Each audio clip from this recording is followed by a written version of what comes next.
Question number 9 है, exercise है 9.1, chapter कौन सा, स्ट्रेट लाइन्स। क्वेश्चन है find the angle between the x axis and the line joining the points 3-1 and 4-2। Simple है, figure से समझो आप।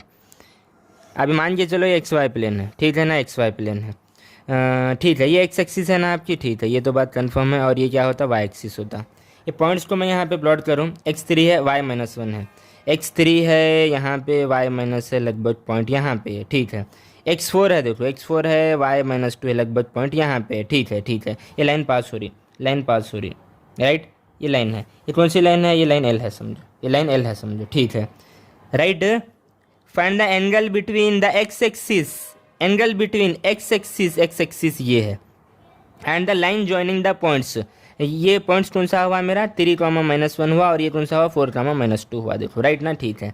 एंगल बिटवीन, अब इन दोनों के इन बिटवीन एंगल देखो, एक तो क्या होता, ये एक्स एक्सिस है ना, कौन सी है मेरी, ये एक्स एक्सिस है ये, और ये कौन सी है मेरी, लाइन है, लाइन ये पॉइंट्स वाली लाइन है ये, ठीक है, ठीक है। इसके इन बिटवीन एंगल बोल रहा, दो एंगल होते, दो एंगल होते, ये एक वाला होता और ये एक वाला होता, अरे राइट ना, ठीक है, ठीक है। अगर ये वाला अगर देखें हम, अगर ये वाला देखें तो ये अपट्यूस बैठ रहा, अपट्यूस फाई। अगर ये वाला अगर देखें हम, ये वाला अगर देखें हम, ये एक्यूट बैठ रहा, ठीक है। अब ये देखो, ये पूरी लाइन का एंगल कितना होता, अरे 180 होता, ये बात तो कंफर्म है ना, ठीक है, ठीक है, ठीक है।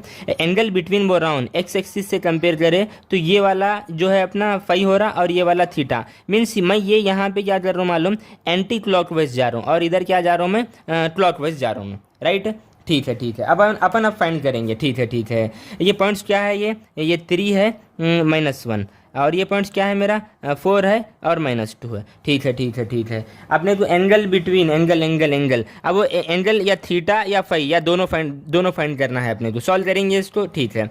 मैं क्या करता हूँ, सबसे पहले slope of line L line का स्लोप मालूम कर दो। मान के चलो m1 है समझो, ठीक है। कैसे मालूम करते, y2 - y1 divided by x2 - x1, ठीक है।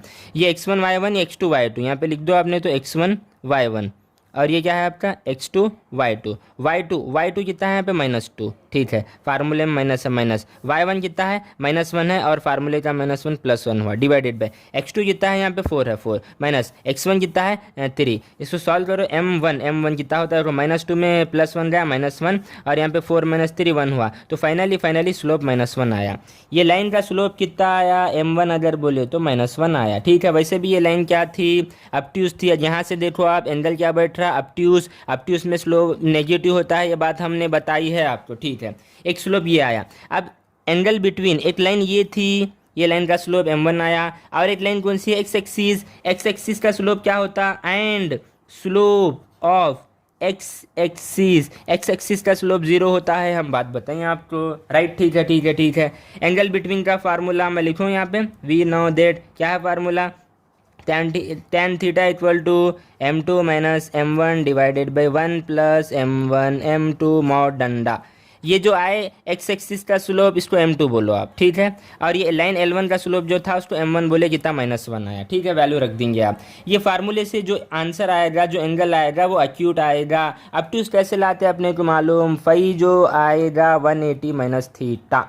एक बार अगर एक्यूट आया थीटा मेरा, तो अपट्यूस 180 - थीटा निकालते हैं हम, ठीक है, ठीक है, ठीक है। एंगल बिटवीन एक्स एक्सिस और ये लाइन के बीच में था, एक वाला ये बैठ रहा है, एक वाला ये बैठ रहा है, ये अगर देखिए तो अपट्यूस आ रहा है, ये क्या आ रहा, एक्यूट आ रहा, ठीक है। अब सॉल्व करेंगे इसको, ज़्यादा दिमाग ख़राब नहीं कर लेना। tan थीटा, m2 कितना है, 0, माइनस m1 कितना है, -1, और ये -1 +1 हुआ, अपॉन में 1 + m1 -1 m2 0, मीन्स ये पूरा 0 हो गया, ठीक है, ठीक है। फाइनली इसको सॉल्व करो, क्या आता, 1 + 1 और नीचे भी 1, ठीक है। तो मीन्स ये क्या हुआ, tan थीटा कितना आया बोलो, tan थीटा 1 आया, राइट ना।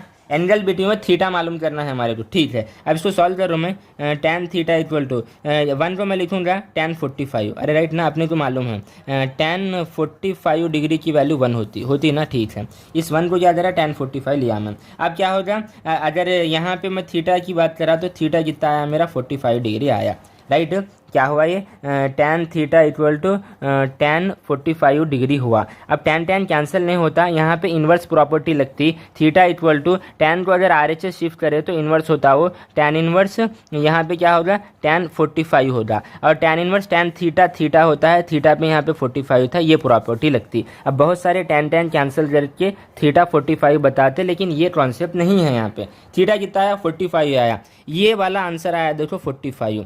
कब आया ये क्लॉकवाइज में आया, यहाँ पे आगे लिखूँ मैं फॉर क्लॉकवाइज मेजर करें तो ये आंसर आया। अगर आप एनसीईआरटी में देखिए तो आंसर ये नहीं है, एनसीईआरटी का आंसर मैं यहाँ पे बता रहा हूँ आपको, एनसीईआरटी का आंसर बता रहा हूँ मैं, ठीक है। अब अपट्यूज तो मालूम है हमारे को, फॉर यहाँ पे लिखूँ मैं फॉर अपट्यूज कैसे मालूम करते बोलो, five equal to 180 minus theta, ठीक है 180 माइनस थीटा कितना आया बीच 45 आया, कितना आया 45, इसको सॉल्व करो 180 में 45 गया तो 135 आंसर भी एनसीईआरटी में ये दिए, क्योंकि एंगल को जो हम मेज़र करते स्टैंडर्ड फॉर्म एंटी क्लॉकवाइज है, एंटी क्लॉकवाइज ये वाला एंगल अगर देखिए हम, यानी फाइव कितना आ रहा 135 आ रहा। डिटेल में मैंने इसको डिस्कस किया, वीडियो को पॉज करके इसे आप नोट करो।